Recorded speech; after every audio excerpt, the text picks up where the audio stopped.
Hello again. So I wanted to talk about my printer. In my case, I have a Brother MFC 9130 CW, and this is a color LaserJet printer. Now, this only pertains to LaserJet printers. It does not pertain to their inkjet printers. All of the LaserJet printers use toner, and they have what's called a waste toner box. In order to access this, I'll tell you real quickly, you'll remove the toner from the top, and then at the leading edge, closest to you when you open the top, at the closest edge to you, there's a green, there's a belt running front to back, and then there's a green piece that you can grab with your fingers, raise it up. You'll find this directly underneath. In some cases, there's an orange plastic tab that you will rotate to release this. It's between a little metal bar and this handle right here.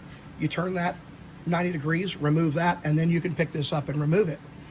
Well, I was told that my waste toner cartridge was full, so I bought another.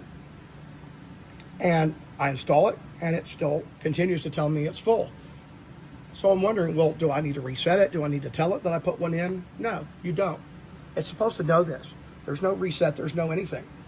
So here's how it knows when the system is full. There are some contacts right here, these two, that go open when it's full. Otherwise, it's a closed circuit. Now, in order to know, well, let me tell you this real quick.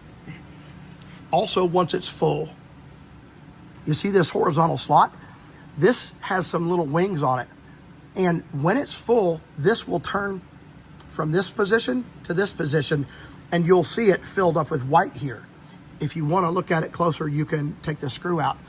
But when that turns, it will open some contacts, open the circuit, tell it that, or indicating that this is full, right?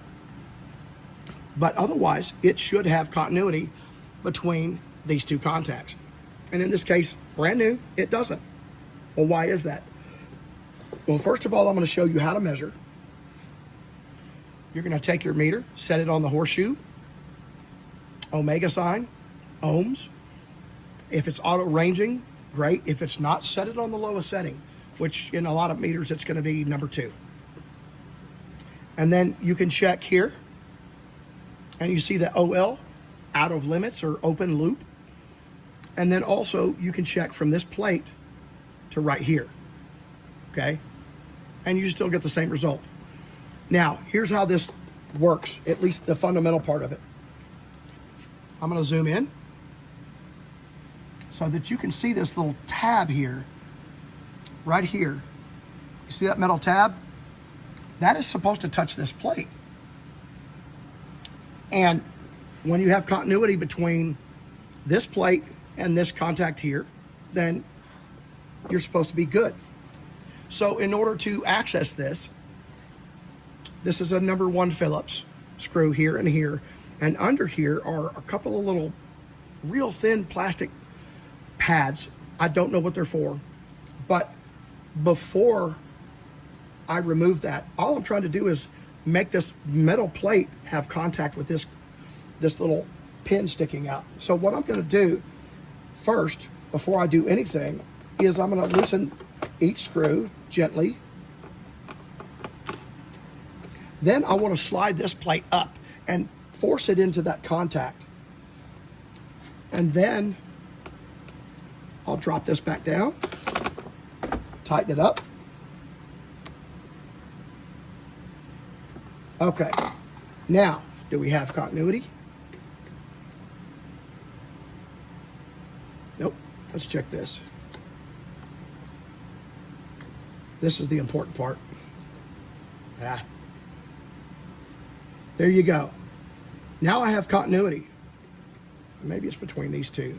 Yeah, it's between these outside two. My apologies. Okay, so now we're ready to install it. And you're good to go. So the two main keys, I'll be real quick again. If this isn't populated with white going left to right, well then it's not truly full. So loosen the screws, push this plate up, and make sure that there's contact right here on this angle part with that little metal tab that's coming from the outside from underneath this black piece here. If you still can't accomplish it, you can take this metal plate loose, remove it, and then bend this tab and put a little bit more tension on it.